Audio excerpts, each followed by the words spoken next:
우리 이 시간 잠시 좀 기도하면서 주님께 예배 자리로 나갔으면 좋겠습니다. 너무 분주한데요.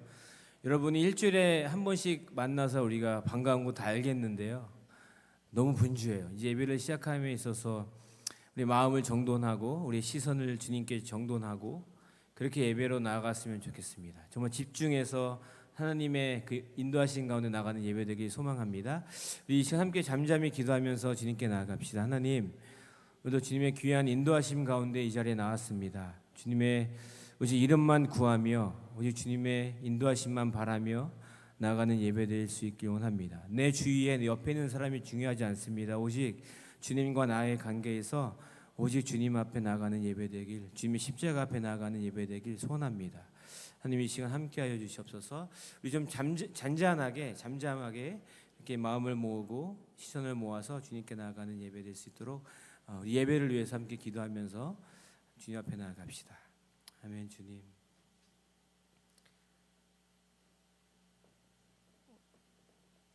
귀한 예배 자리로 나아갑니다. 이제 주의 인도하심만 있는 예배가 되길 원합니다. 우리의 마음을 모으고 시선을 모아서 우리의 호흡을 모아서 온전히 주 앞에 나아가는 귀한 예배의 시간 될 수 있도록 주님 인도해 주시옵소서. 우리 시선에 우리 마음의 모든 분주함을 내어놓고 오직 주님 앞에 나아가는 예배 될 수 있도록 주님 도와주시옵소서. 아멘. 사랑의 주님, 감사합니다. 오늘도 귀한 예배의 자리로 우리를 한 사람 한 사람을 기억하셔서 부르신 줄로 믿습니다. 오늘 예배 가운데 또 한 주의 주일 예배로 드려지는 습관을 쫓은 예배되지 않게 하시고 오늘 예배를 통해서 하나님께서 우리에게 한 사람 한 사람에게 주시고자 하는 음성과 그 은혜를 마음껏 넘치도록 누리며 나아갈 수 있는 은혜가 풍성한 예배 될 수 있도록 주님 인도하여 주시옵소서.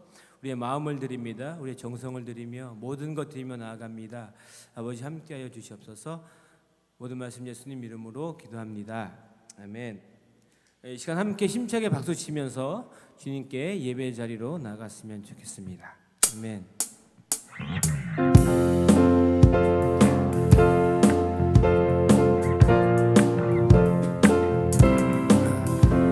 목마른 내 영혼 주가 이미 허락한 그 귀한 영생수 주여 갈망합니다. 그 약속 따라서 힘써 간구하오니 오 주여 내 기도 어서 들어. 예수의 사랑으로, 예수의 사랑, 예수의 사랑 바다 물결같이 내게 임하니 영광의 물결에 온전히 쌓여서 내 영혼의 기쁨이, 아멘, 주 내게 약속하신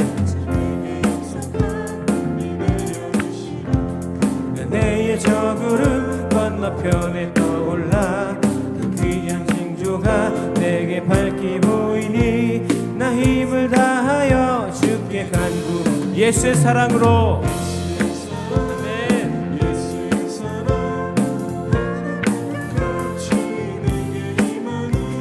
영광의 물결에 온전히 쌓여서 내 영혼의 기쁨 한량없도다. 은혜의 소낙비 우리 예배 가운데 구원의 큰 강물이 내 주한 모든 죄 모두 씻어버리니 난 지금 은혜를 충만하게 받. 예수의 사랑으로,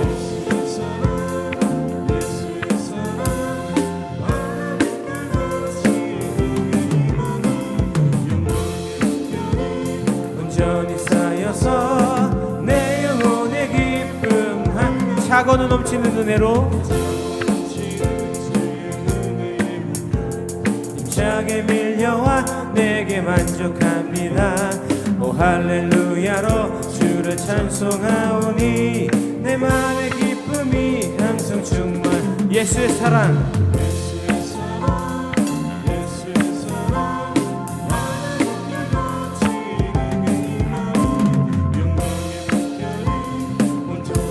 내 영혼의 기쁨이 한 번 더 선포하며 나갑시다. 예수의 사랑, 예수의 사랑, 예수의 사랑 바다 물결같이 내게 힘하니 영광이 물결에 온전히 쌓여서 내 영혼의 기쁨 한량 없도다. 내가 늘 의지하는 예수 나의 상처 입으신 영을 불쌍하게 여기사 위로하여 주시니 미쁘신 나의 좋은 집. 내가 의지하는 예수 나의 사모하는 친구 나의 기도들을 응답하여 주시니 미쁘신 나의 좋은 집. 주의 손에 살때 나를 해할 자가 없도다.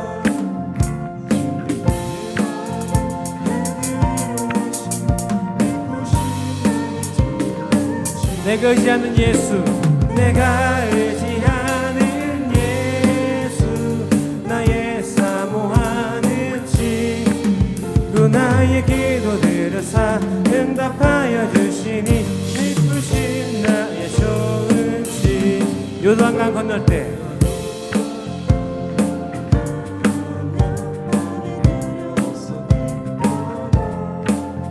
주가 인도하시니 어찌 두려워하랴. 미쁘신 나의 좋은 내가 의지하는 예수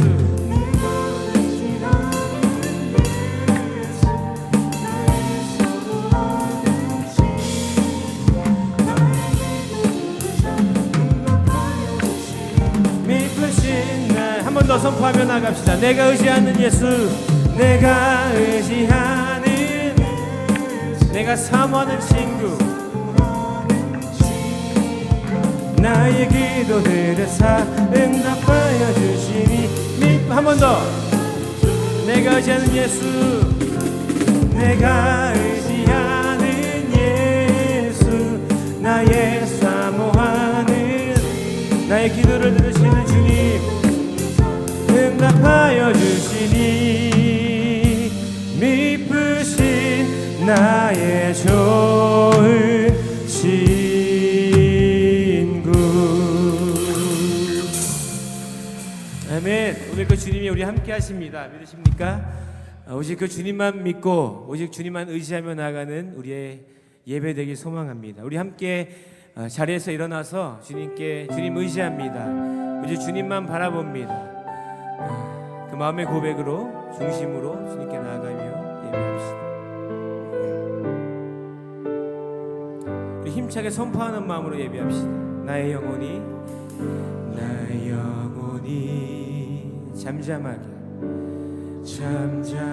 잠잠히 하나님만 바라며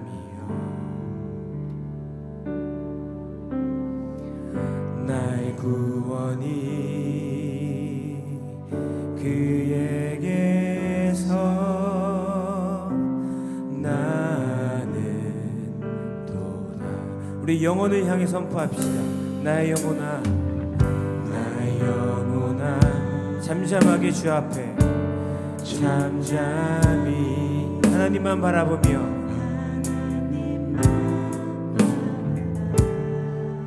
우리의 소망이 주님께 있습니다.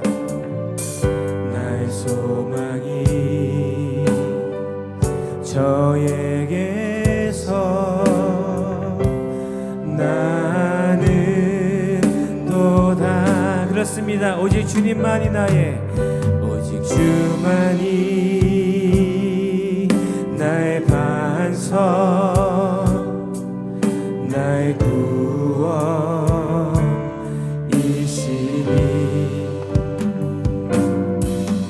오직 주만이 나의 산성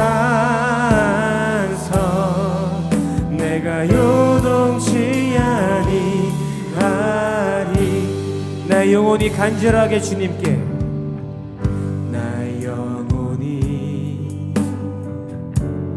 간절히 우리 주님만 갈망하며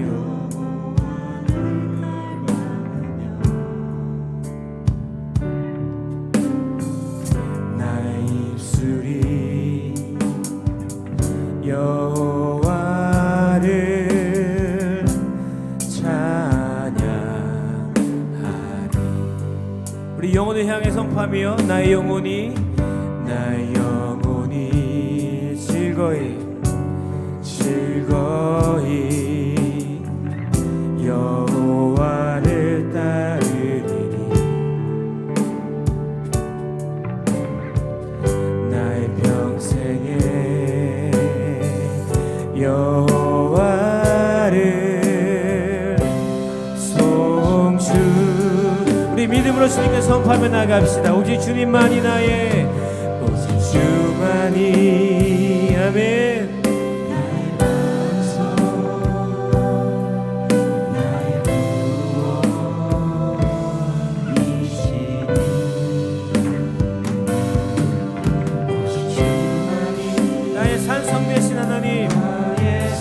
이 시간 예배 가운데 그 주님 신뢰합니다.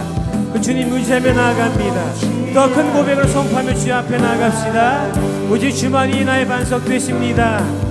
오직 주만이, 할렐루야, 나의 반석, 나의 구원, 아멘.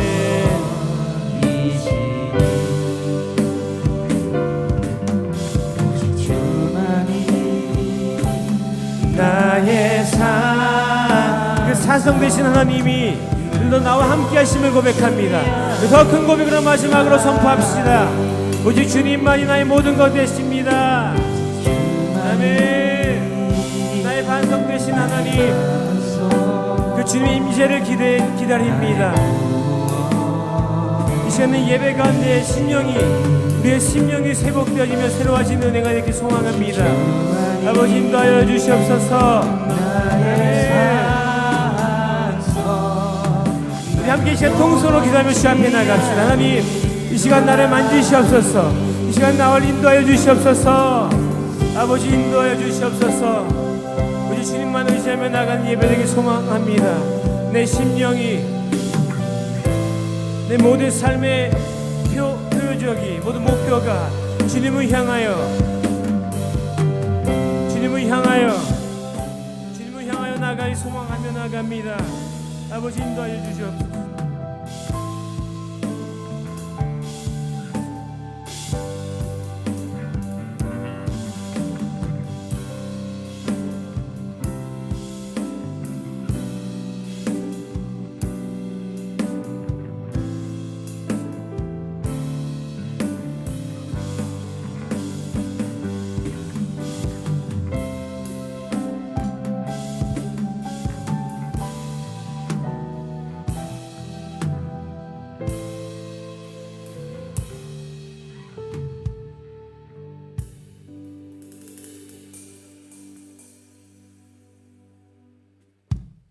나의 힘이 되신 여호와, 내가 주님을 사랑합니다.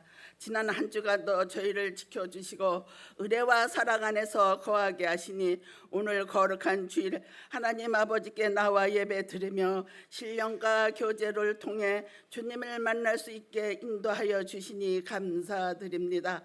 수고하고 무거운 짐진 자들아 다 내게로 오라. 내가 너희를 쉬게 하리니. 이술로만 주님을 사랑했던 지난 한 주간 삶을 주님께 회개합니다. 이 시간 예배를 통해 회개하고 우리의 마음을 다시 하나의 눈이 있어 보긴 보되 헛된 것으로 사로잡힌 것뿐 주님의 영광의 보좌를 보지 못한 저희의 무능함과 부족함을 용서하여 주시옵소서. 이 시간 저희의 심령을 새롭게 변화시켜 주셔서 주님의 복된 진리에 확실히 깨닫고 신뢰하게 하여 주시옵소서. 하나님 아버지, 시원한 가을의 추수의 계절입니다. 주님의 섭리 속에서 곡식이 열매를 맺고 그 풍성한 결실을 거두는 농부의 기쁨을 떠오르게 됩니다. 저희들도 또한 주님의 앞에 설 때 많은 열매를 맺는 자가 되게 소망합니다. 성령의 9가지 열매를 맺게 하옵시고 우리의 삶 속에서 주님을 증거하는 향기로운 제물이 되게 하여 주시옵소서. 또한 감사하는 생활에 범사에 감사하라신 말씀에 범사에 감사하는 것이 하나님의 뜻이라고 하였사오니 항상 감사는 입술로 바꿔 주시옵소서. 사랑의 하나님, 에덴 교회를 기억하시고 주목하여 주시고 지금까지 많이 부족하여도 한 걸음씩 한 걸음씩 주님께 다가오니 야베수에 간구하는 기도처럼 복에 복을 더하여 주시고 그 지경을 넓혀지게 하여 주시옵시고 많은 기도의 제목을 큰 꿈을 가지고 기도하오니 이 모든 것을 하나님께 큰 영광 되게 하옵소서. 성령 안에서 교회가 하나 되게 하시고 함께 세워가는 교회 중심으로 여러 자리에서 각자 자신의 사명을 다하는 성도님들이 맡겨진 사명을 잘 감당할 수 있도록 지혜와 은혜를 주시기를 원합니다. 우리 교회가 이웃에게 소망의 빛이 되게 하시고 세계의 열방 가운데 성교하는 교회가 되게 하여 주시옵소서. 지금은 건축하고 있습니다. 교회 건축이 잘 마무리 질 때까지 아무 사고 없이 잘 마무리할 수 있도록 주님께서 도와주시옵시고 물질로 인하여 공사가 지연되거나 어려움을 당하지 않도록 필요에 따라서 채우시는 하나님 은혜를 더럽혀 주시옵소서. 합심하여 건축을 위하여 물신양면으로 기도와 도와주시고 은혜로와 자비로우신 주님, 오늘 예배를 위하여 헌신하는 손길이 있습니다. 여러 손길을 통하여 기억하시고 한없는 축복을 은혜를 베풀어 주시옵소서. 어린 교육 지도로 하는 장경신 목사님과 여러 교사님들이 지혜와 성령이 충만하게 주시옵소서. 하나님의 자녀의 신앙에 양육하기 부족함이 없게 하시고 담임 목사를 위하여 기도합니다. 말씀으로 우리를 새롭게 하시는 하나님, 목사님에게 우리 교회를 맡기시고 지금까지 귀한 사역을 잘 감당하게 하심을 감사드립니다. 앞으로 해야 할 일이 많습니다. 늘 영육간에 간곡케 하시고 맡겨진 목약과 사역을 잘 감당할 수 있도록 영적 권세의 능력을 더하여 주시옵소서. 오늘은 선파하신 인서진 목사님의 입술을 주장하사 하나님의 말씀을 태어나실 때 능력 있게 하시며 성도들이 그 영혼이 살아나는 귀한 역사가 일어나게 하시고 말씀을 받는 우리들은 아멘으로 화답하여 아름다운 교회를 세워나가게 하여 주시옵소서. 저희가 말씀 앞에 변화되고 새로운 역사를 일어나게 하시고 무엇보다 주님의 굳건한 믿음과 깊은 사랑의 가슴 속에 담길 수 있도록 성령님이 함께하여 주시옵소서. 이 시간에 예배를 함께 하지 못한 형제 자매, 이런저런 질병으로 고통을 받는 성도님들, 물질적으로 근심하는 성도님들에게도 주님의 의지할 힘과 용기를 주시길 원합니다. 한 주간도 살아가는 힘이 되게 하시고 예배의 모든 순간 하나님께 영광 돌리고 기쁨으로 받으시는 예배가 되기를 원합니다. 예수 그리스도의 이름으로 간절히 기도드리옵나이다. 아멘.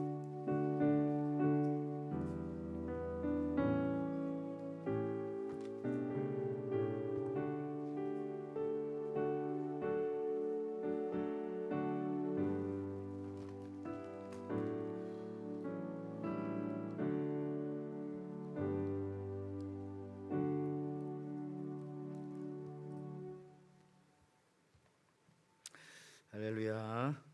네. 자, 우리 하나님 말씀 같이 듣기 전에 교회 소식을 먼저 한번 듣겠습니다. 나누겠습니다. 참 오늘 교회 또 방문해 주신 분 계신데요. 여행 중에 우리 노수연, 우리 강태영 형제자매님 방문해 주셨습니다. 어디 계십니까? 이쪽에. 예. 자, 그 밖에도 우리 반가운 얼굴들이 좀 보이십니다. 예. 네.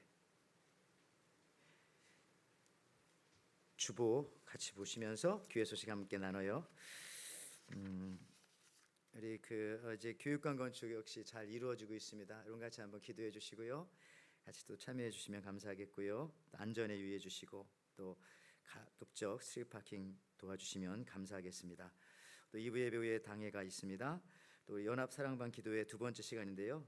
9월 달에 그래도 많이 나오셨어요. 우리 어르신들부터 시작해서 자녀들도 많이 나왔는데 우리가 언제 한번 모여서 같이 기도했던가 이런 생각할 때에 10월 넷째 주입니다. 이번 주 금요일이 아니고 다음 주 금요일이에요. 와서 같이 한번 1시간 정도 힘차게 기도하고, 또 이때 우리 할로윈도 있고 한데 또 아이들 와서 뒤에서 맛있는 것도 먹고 그러면서 기도하고 그렇게 갔으면 참 좋겠습니다. 지금부터 또 기도로 준비해 주시고요. 초청 전도주일도 미리 한번 광고 드립니다. 우리 매년 1년에 한 번씩 성탄절 맞이해서 초청 전도주일 했었는데요. 올해도 하게 됩니다. 12월 22일이 전도주일인데 이번 달 마지막 10월 마지막 주일 종교개혁 주일입니다. 그때 주보 속지에 나오면 보이시지만요, 우리 태신자 작정 카드 같이 만들도록 하겠습니다. 한 2주 정도 남았는데 지금부터 나는 누구를 예수님께 인도할까, 그런 사랑의 마음을 가지고 한번 살펴보시면서 그렇게 마음을 좀 두셨으면 좋겠습니다. 그 다음에 여러분들 성경 읽기라든지 바이올린 교실 방학인데 다음 주부터 시작한다고 합니다. 훌라 교실 또 출타한 성도들 위해서 같이 사랑과 관심 가져주시기 바랍니다. 우리 이 시간 하나님께서 우리들에게 주시는 말씀은 에스겔서 33장 7절에서 11절에 있는 말씀입니다. 에스겔서 33장 7절에서 11절에 있는 말씀, 우리 한 절씩 같이 교독하며 읽도록 하겠습니다. 제가 먼저 읽습니다. 인자야, 내가 너를 이스라엘 족속의 파수꾼으로 삼음이 이와 같으니라. 그런즉 너는 내 입의 말을 듣고 나를 대신하여 그들에게 경고할지어다.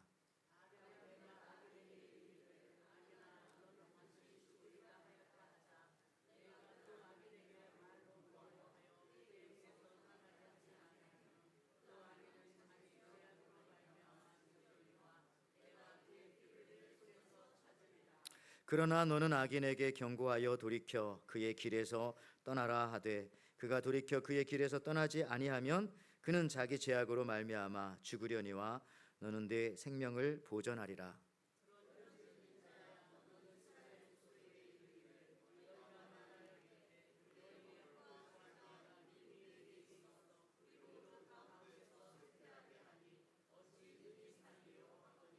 같이 읽습니다. 너는 그들에게 말하라. 주 여호와의 말씀이니라. 나의 삶을 두고 맹세하노니 나는 악인이 죽는 것을 기뻐하지 아니하고 악인이 그의 길에서 돌이켜 떠나 사는 것을 기뻐하노라. 이스라엘 족속아, 돌이키고 돌이키라. 너희 악한 길에서 떠나 죽고자 하느냐 하셨다 하라. 아멘. 아멘. 오늘 우리가 에스겔서 33장 7절에서 11절 말씀 가지고 우리 파수꾼의 첫 번째 사명, 이런 제목으로 같이 은혜를 나누고자 합니다. 가을입니다, 여러분들. 맞죠? 예, 우리 옆 사람 같이 한번 인사하겠습니다. 한번 이렇게 인사할까요? 참 추남입니다. 여자에게는 추녀입니다. 그렇게 가을추. 시작. 참 추남입니다. 예, 참 추녀이시군요. 예. 예, 듣기만 들어도 우습잖아요. 나 이렇게 잘생긴 사람인데 그런 말 하다니. 여러분들, 어떤 남자가 약국에 갔어요. 약사에게 말했습니다. 딸꾹질 멈추지 않아요. 견딜 수가 없어요. 고칠 약이 없을까요? 라고 했더니 약을 조제하던 척하던 약사가 돌아서더니 갑자기 이 남자의 뺨을 세게 때립니다. 그리고 의기양양하게 말하죠. 딸꾹질 안 하죠. 딸꾹질은 약보다 이렇게 깜짝 놀라게 하는 게 나아요. 예, 돈은 필요 없습니다. 그냥 가세요. 그랬더니 뺨 맞은 남자가 하는 말이, 죄가 아니라 우리 집에 있는 우리 아내인데요. 아내가 딸꾹질을 그러면서. 그래서 말씀을 잘 들으시길 바랍니다. 일단 듣고 조제를 하든지 뭘 하든지 일단 듣고 행동을 해야 되겠죠. 들어야 사는 것입니다. 에스겔은 청년 때에 자기가 살던 유다 땅 바벨론에 의해서 망했기 때문에 2차 포로로 끌려 바벨론으로 갔습니다. 그곳에 가서 강제 노동을 합니다. 특별히 그발강가에서 준설 작업, 강 바닥을 파내는 노역으로 고생하고 있습니다. 그뿐만 아니라 함께 끌려갔던 다른 사람들과 같이요. 포로로 잡혀올 때 에스겔 선지자의 나이가 25살 정도이고요. 오늘 본문 에스겔서가 기록되어질 당시는 에스겔이 30살이었습니다. 여기 에스겔서 1장 1절에 보면 이렇게 나오죠. 그래서 30째 해 넷째 달 초닷새에 내가 그발강가 사로잡힌 자 중에 있을 때에 하늘이 열리며 하나님의 모습이 내게 보이니, 내가 30살 때에 말씀하는 겁니다. 자, 에스겔은 이스라엘의 가장 힘든 시기에, 즉 나라가 망하는 시기에 제사장의 아들로 태어났습니다. 바벨론이라는 나라에 의해서 망했고 포로로 잡혀갑니다. 그래서 어디까지 왔어요? 그발강까지 끌려온 것입니다. 그발강.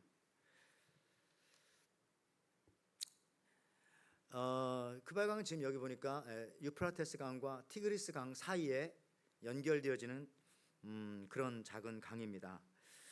여러분, 에스겔이 얼마나 힘들었겠어요. 나라는 망했죠. 또 그런 시대에 자기는 제사장 집안의 제사장 아들로 태어나서 자기도 제사장 역할을 해야 되고, 이제 나이 30이 되었습니다. 30이 되었다는 것은 드디어 제사장 역할을 감당할 나이가 됐다는 거예요. 그런데 직분을 감당할 수가 없습니다.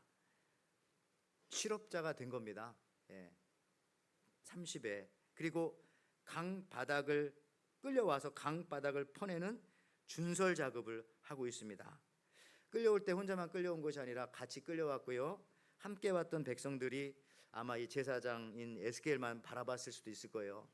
에스겔님, 제사장님, 이제 제사장은 아니지만 그래도 하나님께서 전능하다고 하지 않으셨습니까? 이제 우리에게 구원의 날이 곧 오겠죠. 이런 얘기하면서 그런 눈빛으로 바라보지 않았겠어요? 근데 같이 끌려와가지고 똑같은 취급을 받으면서 지금 이 노역과 책직을 맞으면서 욕을 먹으면서 수모를 당하고 있는 것입니다. 여러분, 히틀러가 악독했던 것은 유태인들을 각지에서 아우슈비츠로 이송할 때의 열차에 어디 먼 곳에서는 뭐 한 7, 8일도 걸렸고 가까운 곳은 3, 4일 혹은 뭐 24시간 걸렸는데 한 이 화물차 같은 데다 막 실어서 운송할 때에 그 차 안에서 온갖 열차 안에서 일들이 벌어졌죠. 왜? 멈추지 않고 가니까. 거기에는 랍비님도 타고 있었고 사장님도 타고 있었고 엄마, 아빠, 고모, 이모, 삼촌 다 타고 있었는데, 여러분 생각하시기에 정말 3, 4일을 멈추지 않고 차가 간다면 그 안에서 무슨 일이 벌어집니까? 인간은 생리적 작용을 하니까 거기서 배설도 해야 되고 오줌 뭐 변 이런 거 다 그런 범벅이 되는 상태에서 끌려가는데, 이미 아우슈비츠에 가기 전에 그들은 인간의 존엄성을 상실하고 더 이상 살고 싶지가 않다. 이렇게 살아서 무엇하겠냐. 이런 느낌을 다 받게 만든 거예요. 지금 에스겔도 그런 겁니다. 같이 끌려와가지고 옛날만 하더라도 제사장님, 제사장의 아드님, 이제 하나님이 우리 하나님이시죠. 구원해 주실 거죠. 근데 같이 와서 이 꼴을 당하고 있으니 얼마나 처참하고 비참하고 에스겔은 더 얼마나 참 그렇게 살고 싶지 않았겠어요. 그런 상황에 살고 있었어요. 그런데 그때 하나님께서 에스겔에게 환상을 보여줍니다. 여러분, 사람이 힘들고 어렵고 현실에 견디기 어려울 때 하나님께서 가끔 급하게 꿈을 주시기도 하시는데, 특별히 어려운 시대를 살았던 에스겔에게 하나님은 다른 선지자들보다 꿈과 비전을 통해서 많은 것을 보여주십니다. 그만큼 어려웠다는 거죠. 어려웠다는 것이다. 여러분, 똑같이 구약에는 에스겔이 있다면 신약에서는 요한계시록을 쓴 반모섬의 사도 요한이 있습니다. 사도 요한도 로마 박해 속에서 끌려갔어요. 반모섬이라는 곳에. 거기 채석장입니다. 돌을 캐내고 뭐 똑같이 그냥 그런 힘든 일이에요. 거기서 고난을 받고 어려움을 당하고 책직을 맞고 그럴 때에 하나님께서 또 하늘을 열어 비전을 보여주셔서 요한계시록을 쓰게 해주신 것입니다. 하나님께서 이런 실업자인 제사장 에스겔에게 말씀하시기를 이스라엘의 파수꾼, 와추맨이죠. 부르셨다고, 파수꾼으로 부르셨다고 말합니다. 에스겔서 3장 17절 말씀에 인자야 내가 너를 이스라엘 족속의 파수꾼으로 세웠으니 너는 내 입의 말을 듣고 나를 대신하여 그들을 깨우치라. 여기 영어로는 와치맨, 그죠? 파수꾼. 한국말로 우리가 흔히 잘 쓰는 말로는 보초스다. 보초죠, 보초. 혹시 여기 계신 남자분들 중에서 군대 가서 보초 서 보신 경험 있으십니까? 한 분만 계시네요, 어르신. 나머지 분들은 군대 안 갔다 오셨나요? 물론 미국에 살았으니까 서 보셨죠. 군대 가면 보초를 다 씁니다. 원래는 1시간 이상 쓰지 못하게 하는데 요즘은 뭐 오래 쓰게, 옛날에 뭐 7일도 썼다고. 여러분, 이제 이 보초 방향, 예를 들어서 휴전선이라든지 한국에 그런 데 가서 보초 설 때에 보초병들이 누구를 보고 보초를 쓰겠어요? 지금 북쪽에 일단 북쪽을 보고 원래 보초를 서야 되는데 대부분 보초병들은 어느 쪽을 보고 보초를 섭니까? 남쪽을 보고 보초를 서죠. 왜 그런지 아세요? 여러분이 보초병이라면 생각해 보십시오. 북을 향해서 보초 서는데 북에서 넘어오는 경우가 거의 있을까요? 거의 없을걸요. 예, 제대할 때까지 한 번도 못 보는 사람도 있을걸요. 그러니까 북쪽을 보고 보초 서지 않고 남쪽을 반대를 보고 보초 서요. 왜냐? 북쪽에서는 안 나오지만 남쪽에서는 맨날 선임이 찾아오고 맨날 소대장이 감시하러 오기 때문에 북쪽을 보지 않고 오히려 남쪽을 보고 보초를 선다. 보초서는 뭐 여러분들 군대 안 갔다 오셨으니까 제 맘대로 얘기해도 아무 소리도 안 하시네. 갔다 오셨겠지만 저는 목회자로서 그런 생각도 해요. 나는 누구를 보고 보초를 서나? 내 파수꾼이라면 나는 하나님을 보고 일을 하나 아니면 우리 성도님들 보고 목회를 하는 건가 하는 생각이었어요. 그래서 저는 하나님을 봐야 되는데 너무 성도님들 그냥 무서워가지고 비유 맞추려고 하고 막 피해 다니고 이러다 보니까 내가 제대로 보초 서나 아닌 건 아니라고 말하고 긴 건 기라고 말해야 되는데 그러지 못할 때가 있지 않나. 경고할 땐 경고도 해야 되고 칭찬할 땐 칭찬도 해야 되고 하는데 그러지 못하는 건 아닌가 이런 생각을 할 때가 사실 있었습니다. 근데 여러분들은 어떻습니까? 여러분들도 파수꾼이에요. 여러분의 가정에서 또 여러분이 살고 있는 지역에서 여러분의 가문에서 여러분의 자녀들에게 여러분들은 파수꾼일 수가 있어요. 누구를 보고 여러분들은 보초를 서고 계십니까? 자, 오늘 이 설교 제목이 파수꾼의 첫 번째 사명이에요. 파수꾼의 첫 번째 사명은 무엇일까 생각해 보셨어요? 파수꾼이라는 말 자체가 이 영어 단어가 watchman이니까 watch, 뭘 본다, 보는 것이 파수꾼의 첫 번째 사명일까요? 그리고 뭐 본 것을 말하는 것이 파수꾼의 첫 번째 사명일까요? 아니더라고요. 오늘 본문에 보니까 놀랍게도 파수꾼의 첫 번째 사명은 듣는 겁니다. 듣는 거. 말씀을 듣는 거예요. 듣는 것이 바로 첫 번째 미션이에요. 파수꾼의. 자, 여러분, 군인의 첫 번째 사명은 뭘까요? 군인들. 제가 생각할 때는 사는 겁니다. 살아야 됩니다. 군인은. 죽으면 안 돼요. 가급적 살아야 돼요. 군인의 첫 번째 사명은 건강한 몸을 유지하고 있는 겁니다. 여러분에게 이런 얘기를 해서 그렇지만 혹시 상처받으시는 분이 없길 바라고 군대에서 과거에 자살하는 경우에 군대로부터 2016년 전에는요. 이거 한국 얘기입니다. 그렇죠? 2016년 전에는 벌금을 냈어요. 군대에서 자살하면 한 150만 원 정도. 근데 이제 그 이후로 이제 법이 바뀌고 뭐 그러면서 이제 요즘은 500만 원 위로금을 기타 사망이라고 준다는데 그 옛날에는 군대에서 죽으면 벌금을 냈다니까요. 근데 그게 옳은 건 아니지만 그때 이론은 그런 겁니다. 왜냐하면 군대에서 가장 중요한 무기는 뭐냐? 탱크, 비행기 이것도 중요하지만 군인이라는 거, 군인의 몸, 그죠? 이게 없으면 어떻게 탱크를 몰고 가고 총을 쏴요? 그러니까 군인이 가장 중요한 전쟁 무기니 당신은 전쟁 무기를 훼손했으니까 벌금을 내. 뭐 약간 그런 느낌이었던 것 같아요. 뭐 의미는 저는 좋다고 생각합니다. 의미는 그렇게 말하고 이제 위로금을 많이 줘야 되겠지만 그 의미는 맞다고 생각해요. 자, 여러분들 이런 의미라면 우리 크리스천의 첫 번째 사명은 뭐냐면 무슨 일을 하는 게 중요한 게 아니라 우리 크리스천들은요 내가 내 믿음을 지키고 사는 것이 제일 중요합니다. 뭐 일하는 게 중요한 게 아니라 내 믿음이 흔들리지 않도록 믿음 지키는 자리에 가야 되고 믿음 지키는 사람과 함께 있어야 되고 믿음을 지킬 수 있는 일을 우리가 하면서 사는 것이 가장 중요하다는 거예요.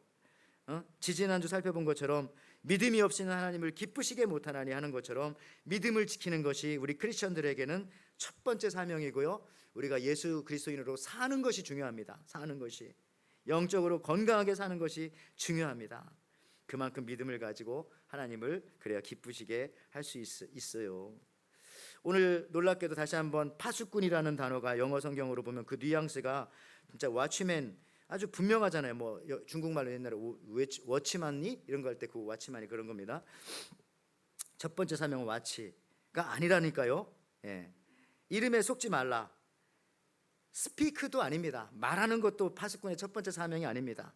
뭐냐? 바로 listen 혹은 hearing 이게 가장 첫 번째 사명이라는 겁니다. 첫 번째 미션이 먼저 듣고 나서 살펴보고 먼저 듣고 나서 지켜보고 먼저 듣고 나서 어느 부분을 바라보고 들은 말을 해야 되는 거죠.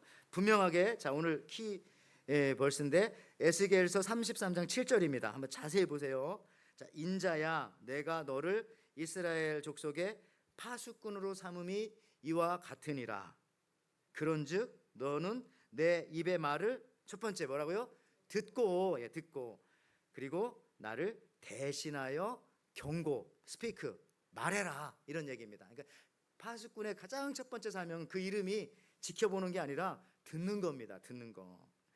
그래서 여러분 말씀을 먼저 들으시길 바랍니다. 사랑하는 마음으로 갈급한 마음으로 하나님의 말씀을 들어주시면 감사하겠습니다. 저는 부족하지만 제가 아무리 좀 부족하게 말해도 성령 깨닫게 해주시는 분은 성령님이시니까 부족해도 여러분들은 성령께서 온전하게 100%가 아니라 120%, 150%, 200% 깨닫게 해주시기만 하면 되는 겁니다. 제가 아무리 여기 막 꿀바른 얘기를 하고 재밌는 얘기를 해도 깨닫게 해주시는 성령께서 10%만 깨닫게 해주시면 안 되는 거예요.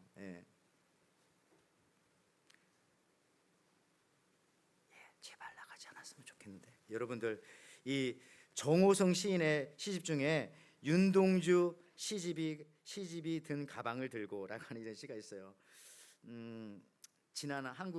지난주에 여러분 놀라운 일이 있었지 않습니까? 한국의 소설가 한강 씨가 2024년도 노벨 문학상을 수상했습니다.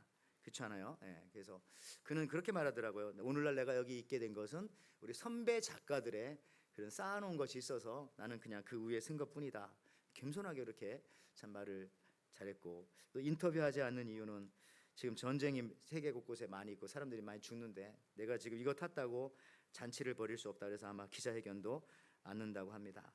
저는 지난주에 한강의 노벨상 소식을 듣고 감사했어요. 그리고 제가 일찍이 그의 책인 이 채식주의자라는 책을 샀더라고요. 보니까 4-5년 전에 읽었어요. 근데 뭐 내용은 하나도 기억이 안 나는데 우리 와이프가 엊그저께 한번 읽어보더니만 어쨌든 워낙 이 책 있는 사람 있어요? 혹시 읽고 싶으신 분 손들어 보시고 누가 저쪽에 먼저 들으셨네. 차례차례 하루씩 읽으세요.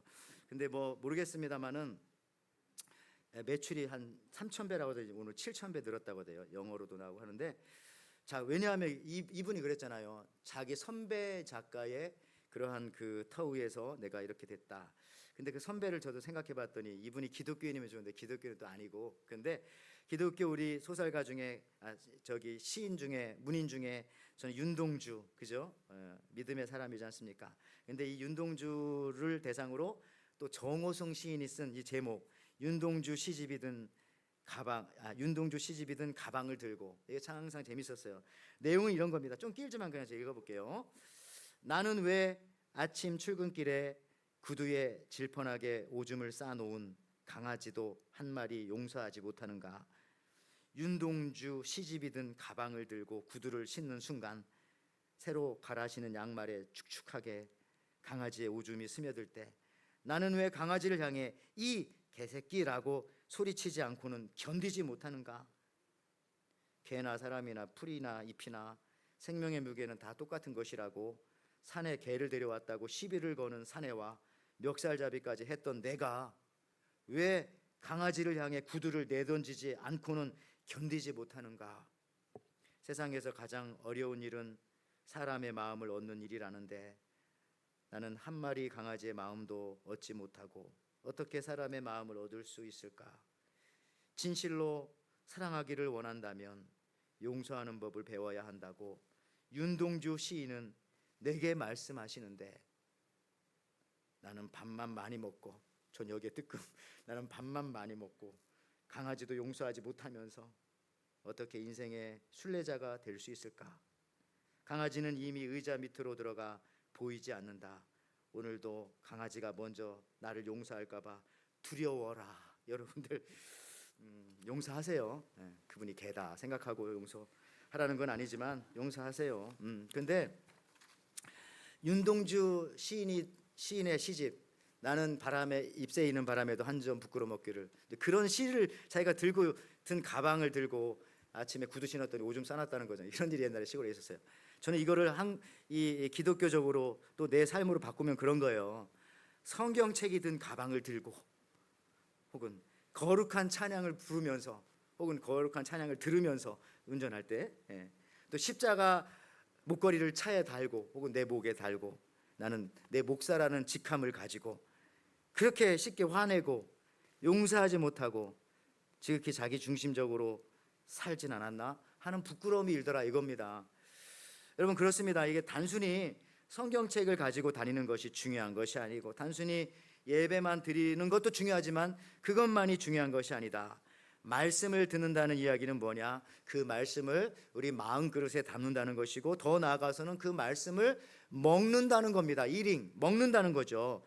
그리고 그 말씀을 먹어야 그 말씀이 내 삶에 살이 되고 뼈가 되고 피가 되는 겁니다. 그래서 에스겔서 3장 3절에는 일찍이 이런 말씀들이 많아요. 내게 이르시되 인자야 내가 네게 주는 이 두루마리를 두루마리는 두루마리가 아니라 이 책입니다. 책. 이 두루마리를 내 배에 넣으며 내 창자에 채우라 하시기에 내가 먹으니 그것이 내 입에서 달기가 꿀 같더라. 그래서 에스겔서 보면 초반에 계속 그 얘기 나와요. 너는 말씀을 먹어라. 말씀을 먹어라. 예, 에스겔에게 하나님은 참 그렇게 말합니다. 예. 이 말씀을 받아 먹어라. 예. 말씀을 내 창자에 채워라. 여러분 또한 구약의 에스겔서와 똑같은 게 뭐라고 했어요? 신약의 요한계시록, 그렇죠? 예. 채석장에서 아까 사도 요한이 썼던 오늘 우리가 살아가는 시대를 다른 말로 하면 마태복음 시대도 아니고 고린도 전서 에베소 시대도 아니고 요한계시록 시대입니다. 정말 마지막 때를 살아가요. 어떤 사람은 그러더라고요. 요즘에 AI가 발달하고 있고 그 다음에 환경 문제 있고 우주 행성의 문제도 있고 원자폭탄 수소폭탄 문제도 있고 또 인간의 이기심은 정말 극단을 치닫고 있고 그래가지고 자기가 생각할 때 2050년에 인류는 멸종할 것이다 이렇게 말하는 사람도 있는데 뭐 그건 그 사람 생각이고 뭐 그렇게 됩니까? 예수님이 오셔야 우리가 끝나는 거지. 예. 여러분 근데 이 요한계시록 뒤에는 없어요. 그러니까 요한계시록이 사실은 에스겔서를 많이 인용을 했습니다. 하나님께서 그렇게 말씀해 주신 거죠. 꿈과 환상을 많이 보고 예언했던 에스겔의 예언의 상당 부분이 요한계시록에 많이 나와 있어요. 특별히 말씀을 먹는 장면에 대해서는 너무 자주 언급됩니다. 마지막 시대에 그래서 우리가 살 길은 뭐냐면은 요한계시록 시대에 사는 우리가 살 길은 생명 대신 하나님의 말씀을 잘 먹어야 한다는 겁니다. 먹어야 돼요. 하나님의 말씀을 듣지 않고는 우리는 살 수가 없습니다. 여러분 요한계시록 10장 9절 10절에도 그래서 똑같이 나와요. 내가 천사에게 나아가 작은 두루마리를 달라 한즉 천사가 이르되 갖다 먹어버리라. 내 배에는 쓰나 내 입에는 꿀과 같이 달리라 하거늘 내가 천사의 손에서 작은 두루마리를 갖다 먹어버리니 내 입에는 꿀같이 다나 먹은 후에 내 배에서는 쓰게 되더라. 어떤 사람은 설교만 들으면 자는 사람이 있어요. 죄송합니다. 주무시는 사람이 계세요. 그리고 어떤 아주 고의적으로 자진 않겠지만 피곤해서 자는 것도 사실은 그 안 좋은 거예요. 왜 여기서 피곤합니까? 내가 피곤하게 한 것도 아닌데. 그래서 웬만하면 잘 들으셔야 합니다. 하나님 말씀이잖아요. 진짜 성경 읽다가 참 재밌는 걸 제가 발견했어요. 우리 일상생활에서 진짜 조심해야 되겠구나 하는 거. 여러분 야곱의 형이었던 에서가 왜 그 장자권을 빼앗겨 버렸습니까? 근데 장자권 안에 다 들어있어요. 재산권도 들어있고 상속권도 들어있고 운명이 거기 들어있는데 그걸 왜 뺏겼어요? 사실은 자기가 피곤을 방치했기 때문에 그런 겁니다. 굶주렸기 때문에. 영어로는 여기 페미시드라고 나왔는데 창세기 25장 30절이에요. 야곱에게 이르되 내가 피곤하니 그 붉은 것을 내가 먹게 하라 한지라. 그러므로 에서의 별명은 에돔이 되었더라. 그래서 애굽은 장자권을 팔면서 팥죽 먹었는데 그게 왜? 피곤해서. 영어 성경에는 페미시드 굶주려서. 그러니까 굶주리면 피곤한 거예요. 그러니까 말씀을 먹지 않으면 피곤한 겁니다. 말씀이 섭취가 안 되는데 힘이 있어야죠. 너무 피곤한 거예요. 교회만 오면. 그러니까 여러분 예배를 못 드릴 정도로 바쁜 것은 죄라고 말하긴 그렇지만 죄를 불러오도록 문을 열어놓는 것과는 다름없습니다. 뭐 생업인데 어떡하냐고 말하면은 아무리 그래도 예배를 못 드릴 정도로 바쁘고 피곤하면 안 된다. 왜 생업은 먹고 사는 거지만 예배는 죽고 사는 문제라고도 하지 않습니까? 여러분 예배 시간을 위해서 몸을 피곤하게 하지 마시기를 바랍니다. 저도 그래요. 저도 좀 토요일 저 일찍 자야 되겠어요. 토요일 저녁에 여러분 지나친 모임이나 지나친 운동은 좀 삼가하고 뭐 음주를 한다든지 이런 것도 가급적 아니라 좀 하지 마시기 바라고. 여러분 에서가 어떻게 이 엄청난 장자권을 이뤘냐? 성경 나오잖아요. 피곤해서 그랬다고. 굶주려서. 그 몸이 굶주리니까 피곤해지는 겁니다. 교회에서도 여러분 우리가 말씀을 잘 섭취하지 못하면요 막 피곤이 몰려와요. 어떻게 이렇게 교회 가면 난 피곤하냐? 그럼 말씀을 안 먹으면 피곤하게 되어져 있어요. 그리고 이 파수꾼의 여러분들, 자, 두 번째 사명입니다. 첫 번째는 듣는 거다. 두 번째는 전하는 겁니다. 근데 이 전하는 걸 여러분 잘 들어야 됩니다. 우리가 생각하는 그런 전하는 게 아니에요. 하나님의 말씀을 대신 말하라는 겁니다. 대언하라는 것이에요. 그러니까 나의 말로 경고하라는 게 아니에요. 네가 싫어하는 사람한테만 찾아가 가지고 이건 하나님의 말씀이다라고 막 쏘아 붙이듯이 말하는 게 아니라 하나님이 하시는 말씀을 대신해서 말해라. 네가 좋아하는 사람에게라도. 그런 거예요. 자, 에스겔서 33장 7절 다시 한번 자세히 읽어보면요, 인자야 내가 너희들 이스라엘 족속의 파수꾼으로 삼음이 이와 같으니라. 그런즉 너는 내 입의 말을 듣고, 첫 번째 미션이고요, 나를 대신하여, 이게 중요합니다. 대신하여 그들에게 스피크, 경고할지어다. 대언하라는 겁니다. 내 말을 가지고 하라는 게 아니라 그냥 내가 해준 말을 그대로 가서 그냥 말을 해라고 하십니다. 그래서 여러분들 저는 그렇게 생각합니다. 전도하는 거요, 그 어려운 거 아니에요. 내 말을 하려니까 어려운 거죠. 전하는 거 믿음이 있으면 돼요. 믿음. 그러니까 믿음이 있는 사람이 사실 대언할 수가 있어요. 왜냐하면 내 말을 하지 않고 하나님의 말은 능력이 있으니까 그 말씀을 내가 대신해서 전해주는 겁니다. 내가 들은 하나님의 말씀을 전해주는 겁니다. 내 말이 아니니까. 내 말이라면은 믿음이 없을 수 있고 자신이 없을 수도 있어요. 그러나 하나님의 말씀이지 않습니까? 여러분 전하는 것도 믿음이 있어야 전할 수가 있어요. 그래서 믿음이 있어야. 믿음이 있으면 또 전해집니다. 나는 왜 이렇게 전도가 안 되나? 믿음이 없이 말하기 때문에 그런 것일 수 있어요. 여러분 우리가 성경 말씀을 전하고 예수님을 전할 때 믿음이 있으면 전해집니다.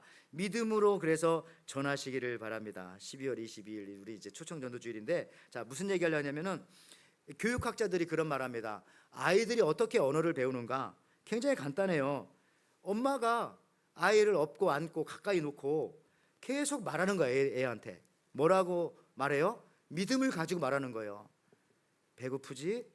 졸리지? 답답하지? 나가자. 놀자. 엄마 피곤해. 뭐 이런 얘기 애한테, 애가 지금 응애응애 해도 못 알아들어도 다 얘기하잖아요. 왜 말합니까? 그 애가 내 말을 들을 거라고 나도 모르게 믿고 있으니까 말하는 거예요. 그러니까 이 아이는 엄마나 혹은 가까운 보호자로부터, 제일 가까운 보호자로부터 언어를 배우기 시작하는 겁니다. 그 믿음이 없으면 안 되는 거예요. 여러분 똑같은 얘기지만 우리가 영어권에 살아서 알지만은 영어 배우는 것도요, 한국 사람한테 배우면 잘 안 는다고 하잖아요, 속도가. 근데 원어민한테 배우는 이유가 그래야 빨리 는다고요. 왜냐하면 한국인한테 내가 영어를 배우면 일단 한국 사람은 내가 영어 배우러 가면 그분은 나를 뭐라고 보겠어요? 너 영어 못해서 왔지? 그래, 너 영어 못하는 내가 너에게 가르쳐 줄게. 일단 가르치는 분도 이 사람이 못한다는 믿음이 있어요. 그러니까 못하는 사람한테 계속 가르쳐 주니까 이분은 못하고 빨리 늘지가 않아요. 근데 우리 미국에 와가지고 우리 영어 사람들한테 영어 들을 때 첫 느낌 뭡니까? 왜 이렇게 빨리 말하지? 그러니까 그분은 내가 말을 알아들을 줄 알고 막 자기 스피드로 말해 주는 거예요. 근데 그거를 좀 견디고 좀 가면은, 그래서 원어민한테 배우는 것이 훨씬 빨리 는다. 이유는 그는, 원어민은 내가 이거를 알아듣는다고 믿고 말하기 때문에 그 믿음이 막 전달되는 겁니다. 그러니까 여러분 이게 이 대언한다는 말이 바로 믿음을 가지고 내 말하라는 게 아니라 하나님이 하신 말씀을 대신 말하라는 거예요. 믿음이 있으면 이게 가능한 거죠. 그리고 하나님 말씀 자체가 믿음이니까. 저는 집에서도 2년 된 강아지를 지금 키우고 있잖아요.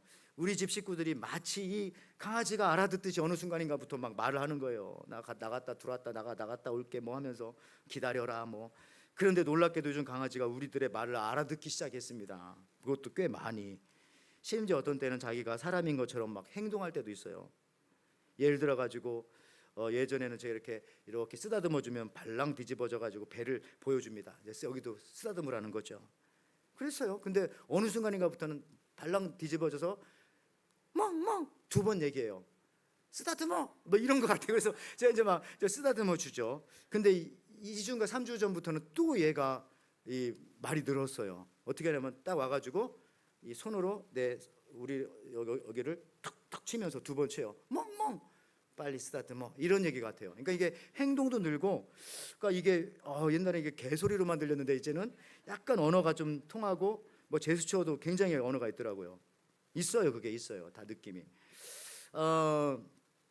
심지어 이런 동물도요, 믿음을 가지고 말하면 어느 정도 알아듣는다니까요. 놀랍더라고요. 놀라워요. 믿음. 어떤 분은 여기 꽃을 좋아하는 우리 집사님도 그렇지만 꽃하고 막 대화를 해요. 대화를. 아이고 잘 있었냐, 목마르지 하고 막 물 주고, 진짜 야, 날씨 춥지 그러면서 막 내다 놓기도 하고, 답답하지.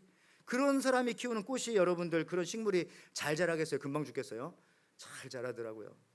나는 심지어 지난주인가 우리 여기 첼로 했던 재윤이 형제 있지만은 뭐 그 첼로를 갖고 왔어요. 근데 이 첼로가 100년 되는 거래. 100년. 100년 돼 가지고 너무 늙었대, 이 어른이. 그래가지고 그러냐고. 그래서 여기서 앞에서 이제 첼로를 그때 켰는데 보니까 그 얘기 듣고 제가 들으니까 이 첼로 소리가 막 아유 아파 막 그런 이 100년 어르신이 막 연주 그 소리가 들려요. 그래서 첼로가 아픈가 재윤이 형제가 아픈가 이런 생각도 하고, 내 정신이 아픈가 약간 그런 느낌이 있는 거예요. 그러니까 뭔가와 이렇게 계속 피아노와 대화하고 뭐 이게 대화, 미물도 대화하면 그 믿음이 전달되어져 가지고 뭔가 듣지 못하는 소리들이 거기 있는 것 같아요. 여러분, 하나님 말씀 전할 때도요, 믿음 하나도 없이 그냥 뭐 전도하라고 했으니까 나와봐, 이게 안 되는 거예요. 근데 믿음을 가지고 말씀을 그대로 대언하면은 거기서 놀라운 역사가 나타나는 겁니다. 제5회 초청전도주의 12월 20일 있지만은 여러분들 정말 한번 해보는 거죠. 믿음을 가지고 전할 수 있는 이유가 있어요. 왜? 내 말 전하는 게 아니라 하나님 말씀, 에스겔처럼 대언하는 거니까. 대언하는 거니까. 자기가 하나님으로부터 받은 말씀을 전하는 겁니다. 그래서 하나님의 말씀이기에 능력이 있는 겁니다. 내 말이 아니라. 오히려 내 말을 전하면 안 되죠. 여러분, 그래서 기독교는요 굉장히 쉬운 종교예요. 굉장히 쉬운 종교. 세상에서 가장 쉬운 종교가 바로 이 기독교입니다. 가장 쉽게 구원받는 곳이 기독교예요. 물론 다른 종교에 구원이 있다는 건 아닙니다. 기독교만 구원이 있는데 너무 쉬워요. 그냥 믿기만 하면 되니까. 오늘도 여기 말씀처럼 인자야, 에스겔에게 하나님께서 사람아 너는 내 말을 듣고 그냥 그 들은 말을 전하기만 하면 된다, 이렇게 말씀하는 거예요. 이걸 다른 말로 하면 따라해라, 따라하기. 그죠? 하나님이 하신 그 말씀을 그대로 따라하면 된다는 거예요. 그래서 우리 신앙생활도요, 기독교 신앙생활은 내가 개척하는 게 아닙니다. 내가 뭘 연구하고 새로운 방법을 말하는 게 아니에요. 그냥 우리 신앙생활은 예수님 따라하면 되는 거예요. 예수님 따라.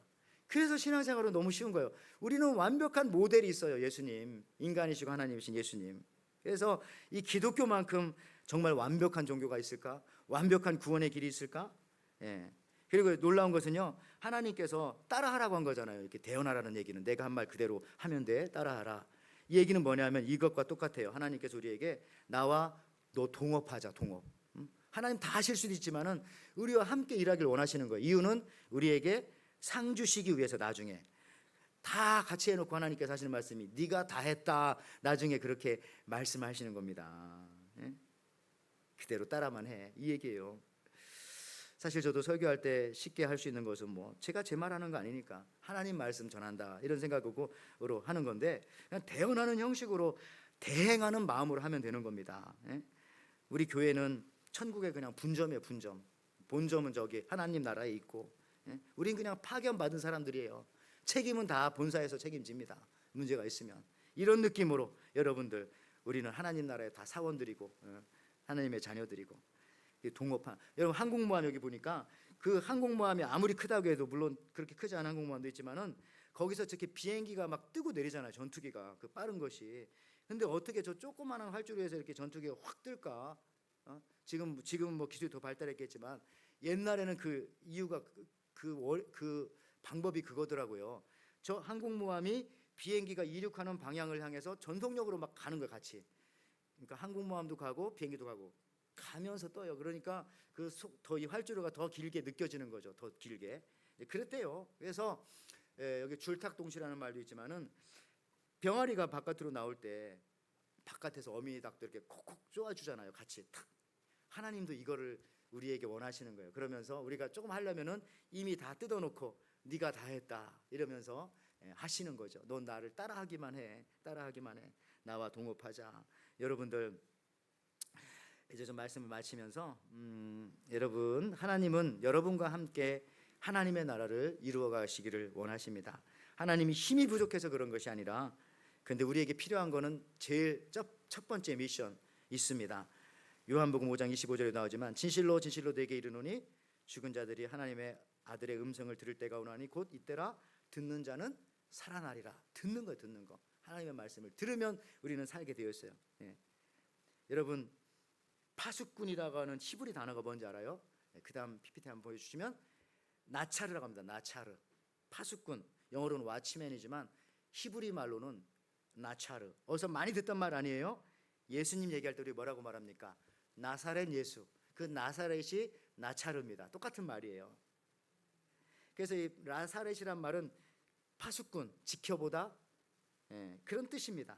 그러니까 여러분, 우리가 예수님 얘기할 때도요, 베들레헴 예수라고 하지 않고 뭐라고 말합니까? 나사렛 예수라고 하잖아요. 태어난 곳은 베들레헴이에요. 그렇지만 예수님 사신 곳은 나사렛이에요. 태어난 곳이 중요하지 않습니다. 여러분이 미국에 태어났건 한국에 태어났건 불교 집안에 태어났건 안 믿는 집안에 태어났건 잘 믿는 집안에 태어났건 그거 아무 중요하지 않아요. 지금이 중요한 겁니다. 지금 내가 예수님의 말씀을 잘 듣고 있는가, 지금 내가 정신 똑바로 차리고 하나님의 말씀을 씹어 삼키고 있는가, 이게 중요합니다. 그런데 그래서 나사렛 예수인데, 나사렛이라는 말이 바로 나차르라고 하는 히브리 말로 파수꾼이라는 뜻이다. 놀랍지 않습니까? 여러분들, 예수님께서 여러분을 계속 지켜보고 계세요. 그러면서 여러분 도와주려고 하세요. 넘어지려면 받아주세요. 시험에 들려면 끄집어내세요. 그리고 예수님도 나사렛 예수님이지만 여러분들도 나사렛 여러분 이름 써가지고 누구입니다. 여러분도 파수꾼이잖아요. 왜? 우리 교회 파수꾼이기도 하지만 여러분의 집에도 여러분들 다 파수꾼들이에요. 어떤 집이 안 믿지만 한 사람만 잘 믿어도, 한 사람만 보초를 잘 서도 큰 변은 안 당해요. 도망가기도 하고 피하기도 하고 맞기도 하니까. 여러분, 왜 우리 집에서 나만 예수 믿어? 그것도 소중한 거예요. 그렇게 하다 보면 되는 겁니다. 파수꾼 역할을 잘 감당하시기 바라고, 오늘도 나사렛 예수, 파수꾼 예수, 와치맨 지저스, 여러분들을 늘 지켜보시고 늘 도와주시고 늘 함께 하십니다. 또 여러분들도 그런 나사렛 사람들이고요. 그런 역할을 잘 감당하시는 저와 여러분들 되시기를 주님의 이름으로 축원을 드립니다. 아멘. 하나님 아버지, 참 감사합니다. 오늘도 나사렛 예수님, 우리들을 파수꾼으로 세워주셨습니다. 에덴 교회에, 또 이 하와이에, 또 이 미국 땅에 가까이 있는 우리 집에, 우리 가정에, 내 자녀들에게, 내 부모님들의 파수꾼으로 믿는 저희들을 세워주셨으니 이 파수꾼의 사명 잘 감당할 때 먼저 하나님의 말씀을 잘 들어 먹어 섭취하여 그 말씀이 내가 되게 허락하여 주옵소서. 그 강건함으로 우리가 하나님의 말씀을 늘 대언하며 살리는 파수꾼으로 나가게 도와주옵소서. 감사드리며 예수님의 이름으로 기도하옵나이다. 아멘. 우리 하나님 말씀 생각하면서 520장 찬양하시면서 들은 말씀 준비하신 예물 드리겠습니다.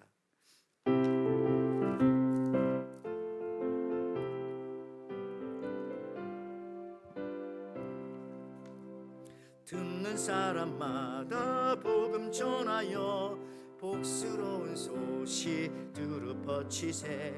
모든 사람에게 전할 소식은 어느 누구나 오라. 어느 누구나 주께 나오라. 어서 와서 주의 말씀 들으라. 하늘 아버지가 오라 하시니 어느 누구나 오라. 오는 사람들은 지체 말고서 문 열었을 때에 들어오시오. 구주 예수님 어느 누구나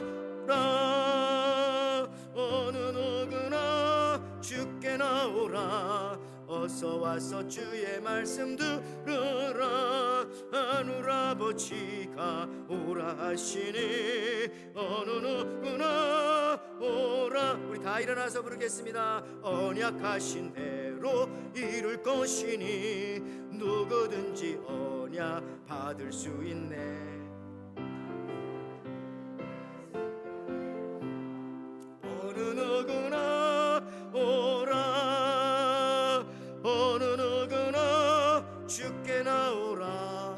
어서 와서 주의 말씀 들으라. 하늘 아버지가 오라 하시니 어느 누구나 오라. 아멘. 하나님 아버지 참 감사합니다. 우리들에게 누군지는 모르지만 혹은 알기도 하지만 영적인 파수꾼을 보내주셔서 우리에게 말씀을 전해주시고 그 사람을 통해서 주의 말씀 듣고 예수 믿게 해주셔서 오늘도 그 믿은 예수님 바라보며 예배하러 나오게 하여 주신 것도 감사한데, 또 하나님께서 날마다 우리 예수님 나사렛 예수님께서 늘 우리를 지켜보시며 도와주시며 늘 살펴주시는 것도 감사하여서 이렇게 예배드리러 나오며 귀한 예물도 올려드립니다. 하나님 예물을 기뻐 받아주시고 우리 에덴교회에 속한 모든 분들, 이 자리에 예배하는 모든 우리 성도님들, 일터와 가게와 회사와 학교 현장과 모든 삶의 현장에 있어서도 예수님께서 우리의 파수꾼이 되어주시고 또 나는 주님이 주신 사명 따라 파수꾼이 되어서 내 가정을 지키고 직장을 지키고 이 나라를 지키며 나를 아는 많은 사람들을 영적인 강건함으로 지켜나갈 수 있는 파수꾼의 역할들을 잘 감당하며 나가게 허락하여 주옵소서. 믿음으로 말씀을 들었으니 믿음으로 또한 이 한 주간 대언하기 원합니다. 만나는 사람에게 예수 그리스도의 복음을 전하며 살아갈 때에 나의 병은 떠나가고 나의 문제는 해결되어지며 예수 그리스도를 전할 때에 나의 어려운 문제들이 놀랍게 해결되어지는 역사 경험하게 도와 주시옵소서. 오늘 에스겔과 같이 힘들고 어려운 상황에 있는 가정들이 있습니까? 그렇지만 주님께서 파수꾼으로 세워주셨기에 오히려 그 직분을 더 크게 감당하며 놀라운 경험들, 회복의 역사들 감당하게 허락하여 주시옵소서. 교회 여러 가지 연약하신 분들을 특별히 하나님께서 불쌍히 여겨주시고 건축사역을 비롯해서 여러 가지 또 여름 또 가을 또 두고 오는 이 연말의 사역들 저희들 잘 이끌어갈 수 있게 허락하여 주실 줄 믿고, 이제는 우리 주 예수 그리스도의 은혜와 하나님의 사랑과 성령의 교통하심이 나사렛 예수께서 나를 나사렛 에덴으로 나사렛 에덴 성도로 부르셨기에 파수꾼의 사명을 다하고자 결단하며 돌아가는 우리 성도님들, 그 파수꾼 나사렛의 사명을 다하기 위해서 먼저 말씀을 듣고 그리고 대언하고자 결단하며 돌아가는 우리 에덴의 성도님들, 예배하는 모든 성도님들, 저들의 가정과 사업과 자녀와 하는 모든 역사 위에 지금부터 함께 있을지어다. 아멘.